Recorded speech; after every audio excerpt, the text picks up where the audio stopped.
What if we just... Oop. Oop. Oop. Okay, sorry. Hi, it's Lee and welcome back to another cozy game video that is not Insoy or Animal Crossing. Today, I'm going to be talking about this up and coming life simulation game, Starsand Island. Now, I've honestly had my eye on this game for quite some time now because literally just look at it. It's so freaking cute. Now, I love a good cozy farm sim and I love a game with anime style graphics, so this looked like the perfect game for me to try. If you've ever played something like Coral Island or Fae Farm, then this game will be right up your alley. And as someone with these many hours in Animal Crossing, it was honestly just right for me to try it out as well. It's currently set to release in the first quarter of 2026, so get hyped because 2026 is literally just 2 months away and it'll come before you even know it. Also, let me know if you have tried this game and what you thought about it down in the comments below. I'd love to read them all. So, right as you start a new game, you're hit with this really cute character customization. You have a decent amount of options to change from your hair color to your eyeliner to even your outfit. Looking at it at first, the customization options did seem a little limited. Oh, I can't customize my hair color, and I assume that's because this is just a demo build, but I'm sure there will be more options once the game officially releases. I also only played with the male main character, so I can't say how many options there are for the female MC, but so far it's fair to say that they didn't give us much to work with right now. Each customization option also has a preset color and shape. I wonder if they'll include features to change these presets, such as being able to change the specific hair color or even play around with the length of the hair. Similarly, clothing options are also pretty limited. It would be nice if we also get the chance to change the color of the item or maybe even the pattern or design. Perhaps that can be something that you need to craft, but I may be getting a little bit ahead of myself already. So far for the demo, I am quite pleased with the character customization. Everything looks really cute, and it honestly didn't take me too long to create one, only about 20 minutes. Like, come on, that's not too bad, right?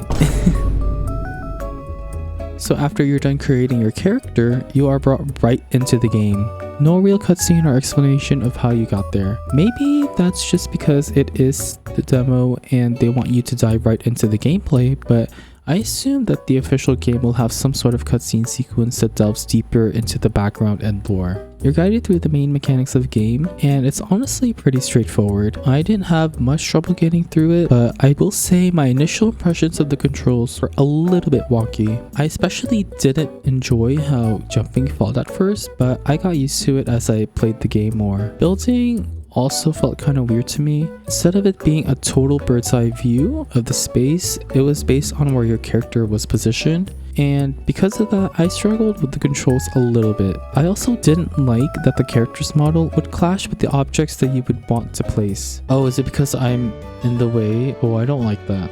It would be nice if the character model wasn't a collision and we could place objects more freely, so that's one thing I hope they implement or change in the future. We are then told to choose a mentor from these 5 jobs. This is where the game really begins since we get access to free roam around the city. I took my time deciding which job I wanted to do because the game made it seem like we could only choose one, but actually that isn't the case. However, I didn't know that at first, and unfortunately I ended up wasting a day trying to meet all the mentors. Okay, let's not go too ham on the exploration. Oh dang, we just missed it. But honestly, it was a good chance for me to explore the city and learn more about the gameplay mechanics. At this point, I was truly enjoying the environment and overall vibe of the game. I was quite pleased with the art style as well, from the details of the world to the character models. Everything was just so darn cute and nice to look at. I really loved the overall vibes of the city as well. It didn't feel too big, but it also didn't feel too small. Within the city, there are also different types of shops and vendors where you could purchase things. Oh my gosh, the food looks so good. Hold on. Oh, okay. Oh my gosh, there's actually a lot to this game. Free wheat seeds, nice. Oh, French fries, thank you. Thank you. Outside of the city, the map is pretty vast. Although I wasn't able to explore the other bits in my playthrough, I still felt like I've explored a good portion of it already. One thing I'm very excited to test out in the official release is driving a car because we're not able to purchase one in the demo, and since the map is quite large, a mount is pretty much a must to get to places faster. Personally, I didn't know you could craft mounts like the skateboard, so I spent a good portion of my time doing what I call the bunny hop technique.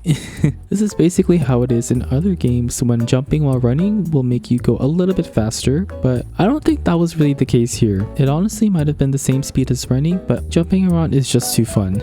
Also, since we had no money to start, I was hesitant to rent the bike. Can we ride? We have to pay. But once I started, I just could not stop. Riding the bike was so much fun, even if it felt a little wonky outside the city. Oh. Oh. I'm so sorry. Ooh, can we make it? Oh. Oh, can I collect materials? I can't. Oh my, we almost ran over that bird. Did you see? Okay, like, I hate that you can't, like, drive over this bridge. No, let me in. I do hope this experience is a little bit smoother once the game actually releases, but it was pretty fun nonetheless. Now, as for the job system, it's pretty straightforward. It seems like the difficulty of quests per job increases as you progress, but so do the rewards. I ended up choosing Zephyria as my mentor for no specific reason at all. Oh my gosh. I really like this one. But I was also very interested in how combat would feel like in game. The aiming and mechanics are pretty simple, but I was a little bit confused on the ammo part. I just wasn't really sure which types of ammo did more damage, and I wasn't really sure on how to switch ammo, so it took a bit to drain the HP of some things. I'm also curious as to how more engaging the combat would be like. Are we going to have bosses with hard mechanics that drop some rare materials, or is the combat more limited to just hunting wild animals? The cave dungeon also was very expansive. I only got to explore a bit of the area, but the overall map was huge. There are so many rocks to farm in that area that it's so easy to get lost in farming and eventually find yourself out of stamina. Girl, bye. Like, excuse me. Why do I have to eat? This type of gameplay really reminds me of my time playing Coral Island with the whole stamina system and progressing through the dungeons. This specific dungeon is also gated by your skill level, which is good so that it follows like a natural progression system and encourages the player to grind a specific skill set if they want to focus on exploration. I'm definitely excited to see what lies beyond in the deeper levels of the dungeon and what loot we can find. In terms of farming materials, it does seem like a lot of things respawn daily because I noticed that some things I already farmed respawned in the next day. For example, when I was doing the combat quest to gather some rabbit material, I was a little concerned that I wouldn't be able to finish the quest since I couldn't find the other rabbits. I was also a little confused on how to track the objective because there were circles on the map, but when I went to those areas, I couldn't find any rabbits at all. Maybe I wasn't looking hard enough, maybe it's a skill issue, but I don't know. At this point, I was stressing because these quests were timed and time in this game already goes by fast, so I was worried that I wouldn't be able to finish on time. However, when I went back the following day, I noticed that the rabbit I originally farmed respawned and I was able to gather the remaining material and finish the quest. Other than quests related to jobs, there are quests you can stumble upon in the overworld. The very first world quest I did was trying to catch bugs for this tourist, which was low-key harder than I expected. I do feel like the bug catching is quite confusing and janky. There's no slow walk mode like there is in Animal Crossing, and the catching indicator isn't always accurate. I found myself struggling to catch certain bugs because the indicator would light up, but since they were moving pretty fast, I wasn't able to catch them at all. Okay, can I just catch you? You fly? Okay. It's gonna come back here, watch. What if he just fall? Oh, no! He juked me. Okay, girl, like, bye. Like, I don't care. Like, hello, crab. Wait, let me capture you. Come back here. Oh. If they added the slow walk feature, then I think catching bugs would be a little bit easier. At a certain point, I just YOLO'd bug catching and started brute forcing it without paying much attention to the indicator, and honestly, I think that turned out a little bit better than trying to sneak up on them. Likewise, the fishing was also a little bit confusing. The controls are straightforward, but it was a little hard to tell when a fish was close to being caught. The only real indicator is how far the fish is from your character, but it was hard to tell at first since I think I stumbled upon a rare fish during my first time fishing. The fish didn't seem like it was moving, but the other mechanics of tugging and releasing pressure were working. Eventually, the fish went away, and that's when I realized that I hated fishing in this game.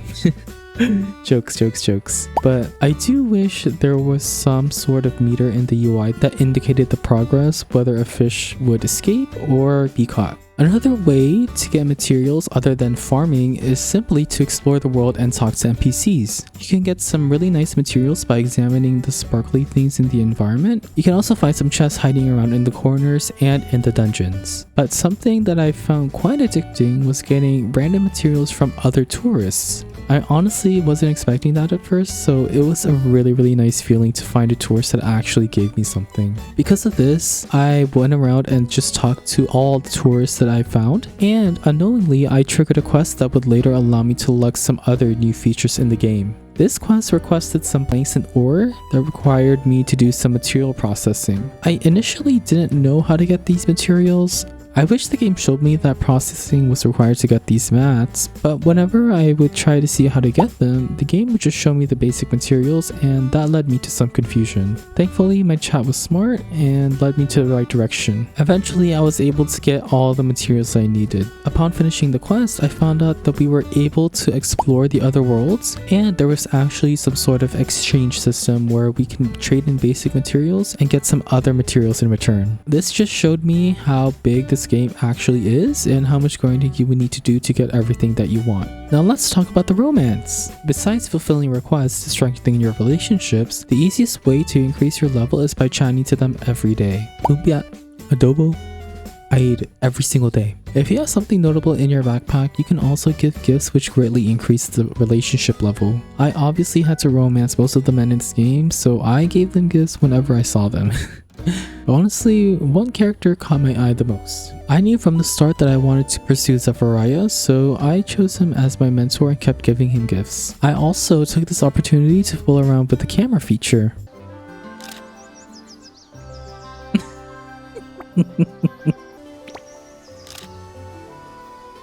Eventually, we were able to unlock the dating feature, so we also had to try that out. It seems like dates were ways to just get to know more about the specific character and their backstory. Unfortunately, this was the only date I got to experience, but I'm interested to see how dates progress and change based on how high the relationship level is. There was so much content to go through with this game that I got too sidetracked trying to do many things at once that I eventually hit the time limit and my demo experience was cut to an abrupt end. Overall, my experience was pretty positive.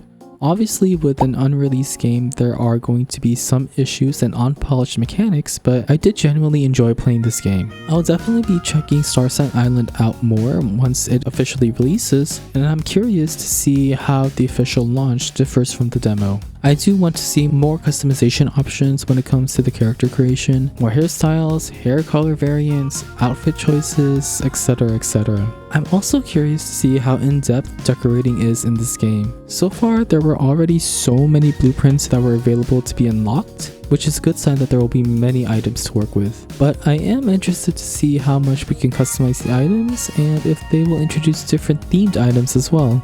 Like, what if I want to make a very cutesy pink house, or maybe have a very dark and mysterious room? I also want to see more romance options. I know there's already quite a bit of options, but I want to see what other characters they bring out. I also wonder how the other worlds will look like in the future. How often will they create new cities, towns, and dungeons for us to explore? All in all, I am very excited to see more of this game, and I definitely encourage all cozy gamers to try it. Luckily, the demo is still available on Steam, and they are still pushing out fixes to make the demo build as stable as they can. If this video encouraged you to try it out for yourself, let me know. Also, if you have already played the demo, let me know what your favorite thing about this game is so far. I'm looking forward to read everyone's opinions. If you enjoyed this video and want to see more cozy game content from me, consider subscribing and following me on Twitch to hang out. I am currently building a fall island on Animal Crossing, so I will be grinding out content for that within the next month. After that, who knows what other game we cover in the future. Until then, thanks for watching and I'll see you on the next one.